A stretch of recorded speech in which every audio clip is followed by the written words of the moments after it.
திரு S P. Velumani தற்போது நம்முடைய இணைப்பில் இருக்கிறார். அவரோடு பேசலாம். ஐயா, இணைப்பில் வந்தமைக்கு நன்றி. நடந்த நிகழ்வை நீங்க எப்படி பாக்குறீங்க? ஹலோ ஐயா, திரு வேலுமணி ஐயா, இணைப்பில் வந்தமைக்கு நன்றி. தலைமை அலுவலகத்தில் நடந்த இந்த நிகழ்வை நீங்க எப்படி பாக்குறீங்க? அதாவது சசிகலா புஷ்பா கட்சிக்கு எப்ப வந்தாங்க? சரி, அது ஒரு பக்கம். புரட்சி தலைவி அம்மா அவர்கள் இருக்கும்போதே கட்சி விட்டு நீக்கப்பட்ட நபர் அவர். அப்புறம் கட்சிக்கு என்ன, கட்சியோட பாரம்பரியம் என்ன? புரட்சி தலைவர் எம்ஜிஆர் அவர்கள் ஆரம்பிச்ச இந்த கட்சி புரட்சி தலைவி அம்மா அவர்களால் இன்னைக்கு மிகப்பெரிய கட்சியாக 1.5 கோடி தொண்டர்களை வளர்த்தி அவ்வளவு பெரிய கட்சியே இன்னைக்கு அத்தனை பேர் 1.5 கோடி தொண்டர்களும் அத்தனை நிர்வாகிகளும் எல்லாரும் மதிப்புக்குரிய சின்னம்மா அவர்களை முழுமையா பொதுச் செயலாளர் ஆகும் சொல்லி போட்டு எல்லாரும் வேண்டுகோள் வச்சு முழுமையா எல்லாரும் ஏத்துட்டாங்க. இந்த சசிகலா புஷ்பாவுக்கு கட்சிக்கு என்ன சம்பந்தம்? அம்மா இருக்கும்போது ஒதுக்கி வைக்கப்பட்ட நபர்.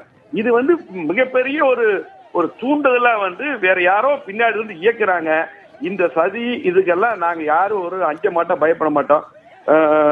மதிப்புக்குரிய சின்னம்மா அவர்கள் பொதுச் செயலாளர் ஆவது உறுதி. அது எந்த மாற்றுக்கத்து யாரு இதுக்கு எத்தனையோ சதி வேலை நடக்கும்னு நினைக்கிறாங்க. அதாவது 87ல தலைவர் இறந்த போது இந்த கட்சியை ஏதாவது ஒன்று பண்ணணும்னு நினைச்சாங்க. இப்ப அப்படி எல்லாம் இல்லாம ஒட்டுமொத்தமா மதிப்புக்குரிய சின்னம்மா அவர்களை ஏத்துட்டாங்க.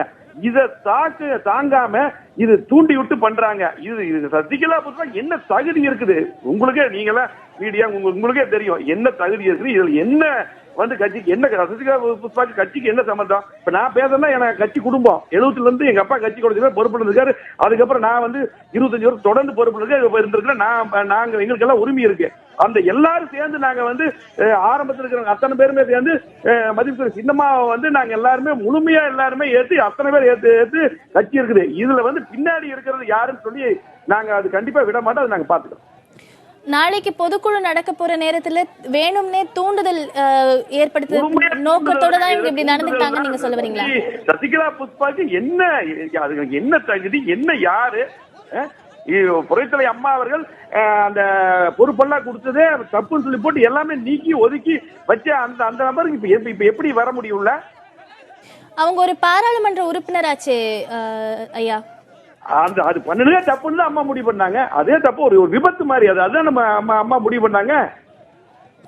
அம்மா புரட்சித்தலைவி அம்மா இருக்கும்போது முடிவு பண்ணதில்ல அது. அவருடைய கணவர் தான் அலுவலகத்துக்கு வந்ததா சொல்றாங்க. அவருக்கு போட்டியிடுறதுக்கான உரிமை இருக்கிறதா? அவங்க குடும்பம், அவங்க யாரு, அவங்க கட்சி, உங்களுக்கே எல்லாமே பிரச்சனைக்கு எல்லாத்துக்கும் தெரியும். அத்தனை பேர் தெரியும். 1.5 கோடி தொண்டர்கள் முழுமையா இருந்து அத்தனை நிர்வாகிகள் ஒட்டுமொத்தமா இருந்து முழுமையாக மதிப்புக்குரிய சின்னம்மா அவர்களை முழுமையா ஏத்துட்டாங்க. அதாவது இதுக்கப்புறம் இந்த மாதிரி சலசலப்பு இதுக்கெல்லாம் நாங்க யாரும் அஞ்ச மாட்டோம். முழுமையா நாளைக்கு பொதுக்குழு எல்லாம் சீர நடக்க. இது பின்னாடி இது வேற மாதிரி இயக்க பாக்குறாங்க. இது நடந்துட்டே இருக்குது. இதுக்கெல்லாம் நாங்க அஞ்ச மாட்டோம். கண்டிப்பாக மதிப்புக்குரிய சின்னம்மா அவர்கள் பொதுச் செயலாளராக ஆவாங்க, முதலமைச்சராகவும் ஆவாங்க. அதுல ஒன்னும் எந்த மாற்றுக்கருத்தும் கிடையாது.